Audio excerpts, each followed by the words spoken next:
Nice to see you again. I know it's engineering. It's not exactly the easiest degree.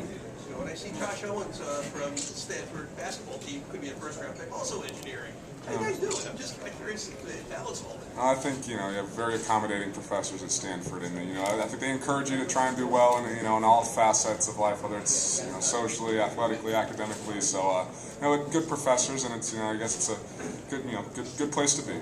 Andrew, are there some things you'd be able to do to get a head start since you're going to miss a couple more days? No, absolutely. I think that'll definitely be a challenge. There's no bones about it, but I think trying getting sort of homework from playbook wise, some stuff to do, stuff to get your mind thinking over the playbook, and if there's ways to within the rules get with some of the receivers like Reggie, Austin, and try and start throwing and building up that the rapport that'll be critical.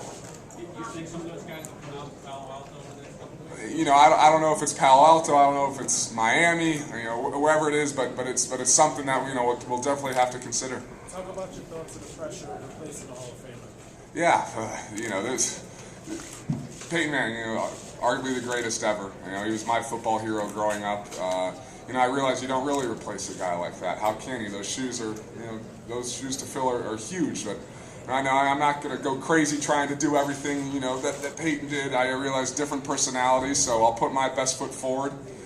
Try and work hard every day, and if one day I can be mentioned alongside Peyton, in the quarterback history, it'd be a football dream come true. It really would. Have any of these pass rushers here in town talked about getting after you? I'm trying to be extra nice to all of them, so it's a easy on me. Did Mr. Irsay ask you if he should take the whole 10 minutes to wait for you? No, he didn't ask that. Andrew, what exactly did Irsay and the say on the League Hall? Yeah, no, just they all said, very excited. Can't wait for you to be a part of the team. Enjoy this night. We'll look forward to seeing you tomorrow on Friday. Hey, Andrew, what do you have to say to the fans in Indianapolis? That I can't wait. I'm truly humbled and honored to be able to represent the city, represent the team, and I'll try to do it to the best of my abilities. Andrew, so much was said about your college days preparing you for this level. How much did the offense that you ran at Stanford prepare you for the NFL? I don't know. I think it was a great offense for me. I think it put a lot on our plate. I think having Coach Harbaugh and Coach Shaw with NFL backgrounds was awesome. But we'll see. We'll have to go to do the mini camps, the OTAs, and they'll get all the better answer for you in a couple months. Hey, Andrew, with How do you feel about playing the footsteps of a legend like Peyton Manning? Yeah, no, it's obviously you don't really replace him. You just try and do the best you can, and he was my hero growing up. But try and do the best you can. Hey, with two Stanford guys possibly selected in the first round, what do you think of what this says about the future of the Stanford football program? I hope it's 4 Stanford guys selected in the first round. Yeah. But I think it's great players out there, great coaches, and I'm really excited to see where the program's going.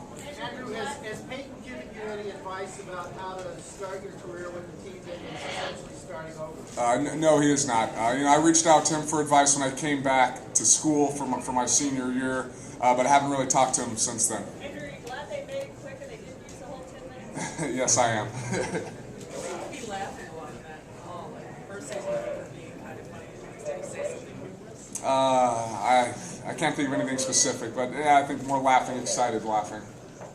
It's an honor to be the first pick, but do you wish you could have the right that a lot of graduates have to interview with a whole bunch of employees as opposed to one picking you? I'm not complaining at all about the situation. Andrew, I'm a West Virginia grad. I know you were hoping to be close to Morgantown. Is Indy close enough for you? Yeah, absolutely. I think anywhere would be close enough if you have a chance to play professional football. That's really what I want to do. But yeah, I think it's a 6-hour drive down 70. So I know my folks are excited about that. Yeah, I bet. What is the one thing you're expecting to be different from Pac-10 football and NFL? What's the one thing you're expecting to be different? I think quality of play.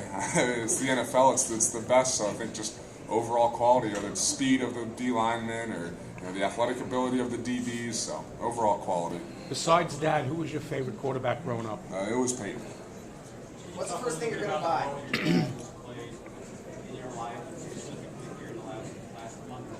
Yeah, no, he's been great. He's never been too overbearing in the athletic world. Even though I think he had went through a lot of similar experiences, sort of let me figure out some stuff by myself. But he's been great to lean on, especially if I have a question or getting emotionally hijacked about something, whatever it may be. He brings a great perspective to everything, and I feel very fortunate to have him as you know, not only as a father, but sort of an encyclopedia.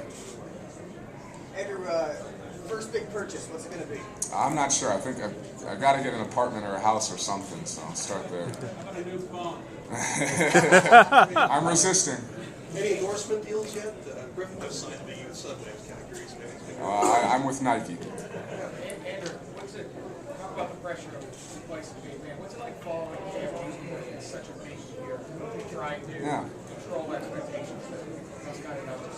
That's a great question. I think, you know, one, you try not to get caught up too much in comparing yourself to other guys, because at the end of the day, you know, you're either going to devalue yourself in your mind, devalue someone. You know, realize everybody's different. Everybody goes into different situations. Just try to do the best you can. And I know that's terribly cliche, but I think when you start getting too emotionally invested in what someone else did last year or 2 years ago, then you know you might not be able to put all your energy in the right place. Hey Andrew, over here to your left. Is there something in you that's going to always want to prove worthy of being the #1 pick overall? That's a great question. You know, I think as a football player, I think what's great about it is you always have to prove yourself every Saturday or Sunday. That was my feeling in college. That, you know, you go out, doesn't matter what you did last week. You want to prove yourself. You know, every week. So. You know, I don't know if, you know, in my mind it'll be because I was the #1 pick, but I know, you know, I have high expectations for myself, and, you know, I'll try and go out there and prove myself every week. What does being a professional now mean? Yeah, it's a true honor. You know, I think it's, you know, the word professional, you use it a lot when you're in college. I guess you want to be a professional, act like a professional. Now, you know, now really it is that time, I guess, and, you know, I feel very honored. I'm blessed, you know, fortunate to be in the situation. I'll try to represent my family, the Colts, the NFL, to the best of my abilities. Anything else? Appreciate it. Thank you. Good seeing you.